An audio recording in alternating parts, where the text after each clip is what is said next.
Ada seorang bernama Johnny yang dimana dia panik ketika dia melihat di display kulkasnya itu, ya, seperti gambar di atas ini, ya.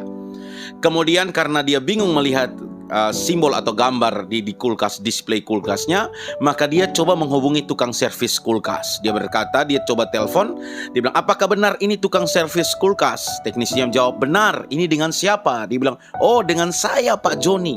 Boleh saya bertanya? Boleh Pak, bagaimana? Kemudian Johnny berkata, di panel display kulkas saya, tiba-tiba muncul gambar orang sedang beol atau buang air besar. Itu artinya apa ya? Oh ya, kok bisa Pak? Nah itu dia, saya juga jadi bingung. Teknisinya bilang, tolong difoto dan WA ke saya ya Pak. Kemudian Pak Johnny menjawab, oke, tunggu ya, siap. Beberapa menit kemudian setelah Pak Johnny ini memfoto tampilan display kulkasnya, dia kirim ke teknisi tersebut. Kemudian Pak Johnny memberi pesan, ini Pak, ya, sambil posting mengirim foto display tersebut. Kemudian teknisi menjawab, oh itu -4 derajat Pak, bukan gambar orang beol. Dari cerita Johnny dan tukang servis kulkas ini menunjukkan kepada kita bahwa kita butuh orang lain untuk memberikan pandangan atau pembanding terhadap cara pandang atau cara berpikir kita, supaya kita mendapatkan satu cara pandang yang benar atau cara berpikir yang benar. Kita butuh orang lain. Tetapi sebagai orang Kristen, Bapak Ibu Saudara lihat gambar di atas saya ini, gambar Daud dan Goliat, di mana Goliat ini menjadi problem yang sama dihadapi oleh Saul dan tentaranya. Ya, mereka terlatih untuk berperang, dan Daud yang tidak terlatih, anak kecil. Tetapi kita tahu bahwa Daud berani menghadapi Goliat karena apa? Di dalam 1 Samuel 17 ayat 43-45, orang Filistin itu berkata kepada Daud, anjingkah aku maka engkau mendatangi aku dengan tongkat? Lalu demi para alanya orang Filistin itu mengutuki Daud. Pula orang Filistin itu berkata kepada Daud, hadapilah aku, maka aku akan memberikan dagingmu kepada burung-burung di udara dan kepada binatang-binatang di padang. Tetapi Daud berkata kepada orang Filistin itu, engkau mendatangi aku dengan pedang dan tombak dan lembing.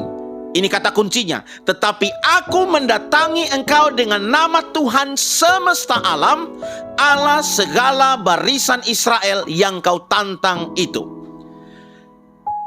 Ini semua bermula dari apa? Cara pandang, cara berpikir, ya. Saul, mereka melihat Goliat itu sebagai persoalan dan tentaranya, sehingga berhari-hari tidak ada yang berani menghadapi Goliat. Tapi Daud melihat Goliat ini sebagai suatu bukan persoalan, tapi kesempatan Tuhan dipermuliakan. Nah, sebagai orang Kristen seharusnya cara berpandang atau cara berpikir kita harus seperti Daud, berdasarkan atau bersumber kepada kebenaran Alkitab. Ya, kita harus menguji cara pandang kita atau cara pandang yang orang lain sampaikan kepada kita, harus kita uji sesuai dengan firman Tuhan atau tidak. Karena Alkitab mencatat bahwa kita harus uji segala sesuatu, bukan? Dan yang kita uji itu kita harus lihat bahwa itu berguna atau tidak. Apakah cara pandang ini membangun atau tidak? Karena Allah berkuasa atas hidup kita. Di dalam Lukas pasal 12 ayat 7, Tuhan Yesus berkata, bahkan rambut di kepalamu pun terhitung semuanya. Karena itu jangan takut karena kamu lebih berharga daripada banyak burung pipit. Waktu itu Tuhan Yesus sedang berbicara tentang kekhawatiran. Dia memberikan pengajaran dan dia berkata bahwa kamu tidak perlu takut, tidak perlu khawatir, karena burung pipit saja Tuhan pelihara.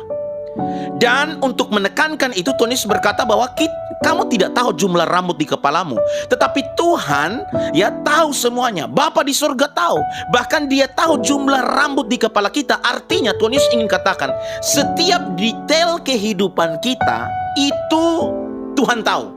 Setiap persoalan di dalam kehidupan kita Tuhan tahu. Maka hari ini Bapak Ibu Saudara, membangun cara pandang, cara berpikir yang bersumber dari Alkitab itu penting. Sehingga kita tidak mudah putus asa, kita tidak mudah kecewa, dan pada akhirnya ada orang menghadapi persoalan percintaan, masalah hutang piutang, memilih untuk bunuh diri. Tapi kalau dia memiliki cara pandang sesuai dengan firman Tuhan, maka dia percaya bahwa Tuhan mengenal setiap detail hidupnya. Karena jumlah rambut di kepalanya saja terhitung. Tuhan tahu. Kita sendiri tidak tahu jumlah rambut di kepala kita, tapi Bapa di surga tahu. Artinya bahwa Tuhan tahu setiap detail kehidupanmu, pergumulanmu.